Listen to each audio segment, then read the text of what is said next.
Rahasia kesaktian Bung Karno. Banyak orang menduga kesaktian Bung Karno berkaitan dengan jimat, tongkat, dan benda-benda lainnya. Padahal rahasia jimat kesaktian Bung Karno bukan seperti itu. Roso Taras, penulis buku Soekarno, Serpihan Sejarah yang Tercecer, menuliskan bahwa di antara sekian banyak keteladanan dari seorang Soekarno, rasanya keteladanan bakti kepada ibu merupakan keteladanan yang patut disemai. Kesaktian Bung Karno justru terletak pada restu sang ibu, disertai kesadaran tinggi bahwa takdir, termasuk kapan maut menjemput, adalah mutlak milik Tuhan, ucap Roso. Ida Ayu Nyuman-Rai Srimben, nama yang begitu diagungkan oleh seorang Soekarno. Ia adalah seorang ibu yang telah menumbahkan seluruh restu bagi perjuangan anaknya, seorang ibu yang memangkunya di saat fajar menyingsing, seraya memeluk dan membisikkan kata, "Jangan lupa nak,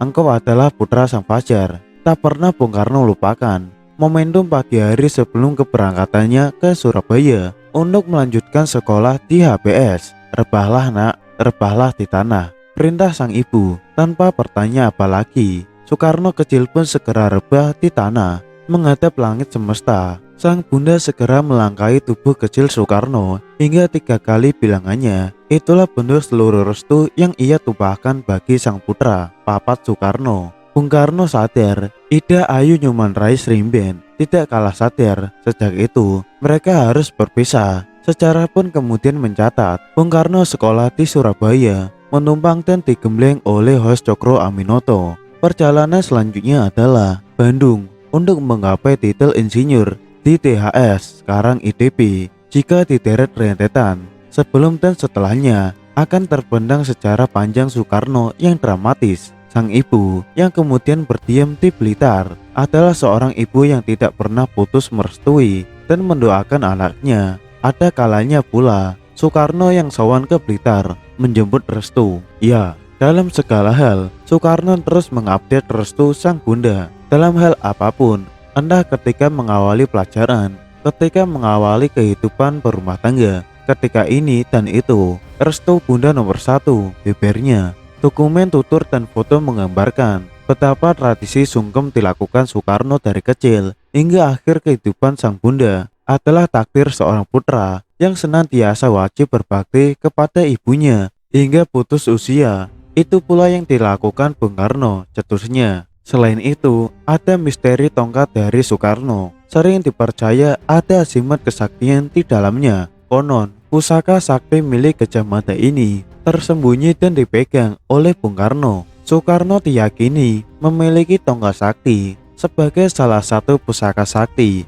yang sering ia bawa kemana-mana. Tongkat ini diyakini menjadi penyelamatnya dari berbagai upaya pembunuhan yang menyerangnya sampai 7 kali. Setidaknya, hal itulah yang menjadi penilaian beberapa orang. Soekarno sendiri pernah mengungkapkan terkait ancaman pembunuhan tersebut dalam pidato pelengkap Nawaksara. Namun dalam pidato pelengkapnya tersebut, ia menegaskan jika lolosnya ia dari berbagai upaya pembunuhan itu semata-mata karena perlindungan Allah Subhanahu wa Ta'ala.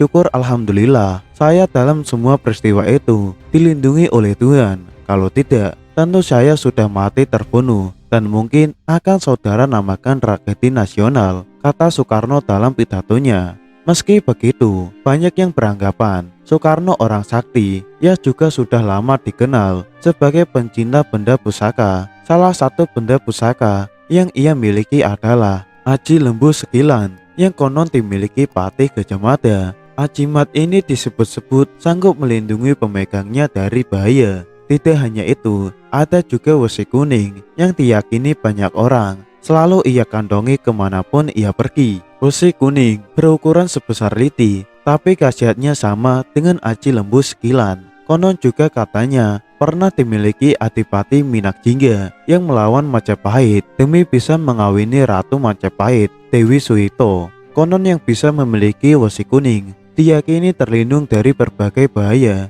dan kejahatan musuh. Dan konon katanya pusaka ini sudah dimusnahkan dan hanya serpihan kecilnya saja yang dipegang Soekarno. Kemudian ada tongkat komando yang selalu ia bawa kemanapun ia pergi. Konon ada kekuatan gaib di tongkat tersebut karena berisi keris pusaka yang sangat sakti. Tongkat terbuat dari kayu pucang kalak yang dianggap memiliki khasiat kanuragan.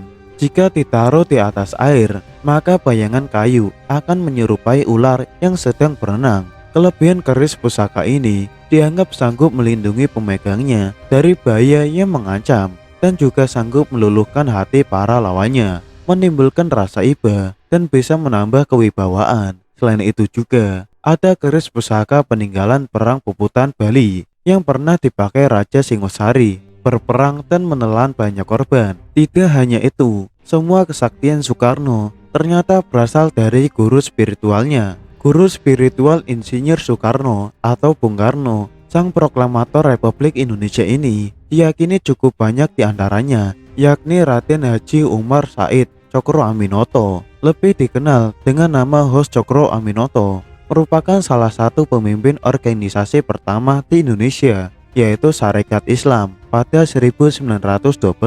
Cokro Aminoto adalah anak kedua dari 12 bersaudara dari ayah yang bernama RM Cokro Amiseno, salah seorang pejabat pemerintahan pada saat itu. Hos Cokro Aminoto lahir di Kabupaten Ponorogo, Jawa Timur, 16 Agustus 1882 dan meninggal di Yogyakarta 17 Desember 1934 pada usia 52 tahun. Sebagai sosok karismatik dan sebagai tokoh pergerakan salah satu trilogi yang termasyhur adalah Setinggi-tinggi Ilmu, Semurni-murni Tauhid, Sepintar-pintar Siasat. Dari trilogi ini bisa diambil hikmah bahwa perjuangan Indonesia memerlukan 3 kemampuan tersebut pada seorang perjuangan kemerdekaan. Karena ilmu dan karisma pendiri Serikat Islam ini, Insinyur Soekarno pun pernah mondok di rumah Cokro Aminoto pada usianya yang masih 15 tahun. Saat itu, ayah Soekarno,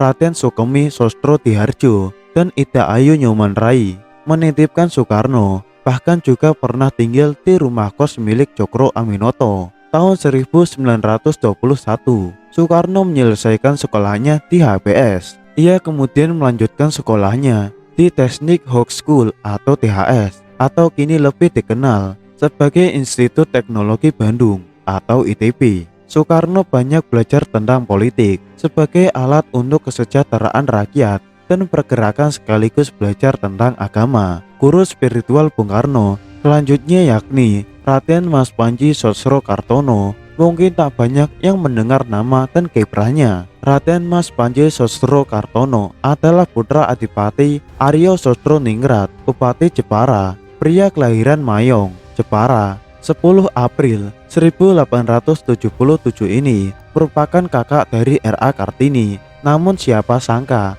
kakak dari Raden Ajeng Kartini ini termasuk polyglot, sebutan untuk orang yang menguasai banyak bahasa. Yang pertama di Indonesia, RMP Sosro Kartono ini menguasai 26 bahasa asing dan 10 bahasa daerah Indonesia. Dalam sejarah Indonesia, nama Sosro Kartono kalah populer dibanding R.A. Kartini, adiknya. Padahal kontribusi Sosro Kartono untuk negerinya tak kalah besar dari sang adik. Selain itu, ia juga diyakini memiliki hubungan dekat dengan Presiden Soekarno dan dia merupakan salah satu guru spiritual Bung Karno. Diceritakan tepat 18 Agustus 1930, Bung Karno dihadapkan ke pengadilan Hindia Belanda. Tapi pada malam sebelum majelis mengetukkan palu, putusan 6 orang pembela Soekarno diam-diam ke kediaman RM Panji Sosro Kartono. Dan hal yang mengejutkan, kabarnya di dalam rumah Raden Mas Sosro Kartono tersebut sudah ada 6 kursi setengah melingkar menghadap beliau. Padahal tidak ada informasi sebelumnya dan memang tidak ada yang memerintahkan sebelumnya. Konon, mata batin Raden Mas Sosro Kartono memang begitu tajam. Ia bisa mengetahui bahwa tengah malam nanti akan datang 6 orang kawan Soekarno. Makin takjublah ke-6 orang tersebut karena melihat dan merasakan yang dialaminya malam itu. Yang paling mengejutkan, Raden Mas Sosro Kartono juga mengetahui keesokan harinya Insinyur Soekarno akan dijatuhi hukuman 4 tahun penjara.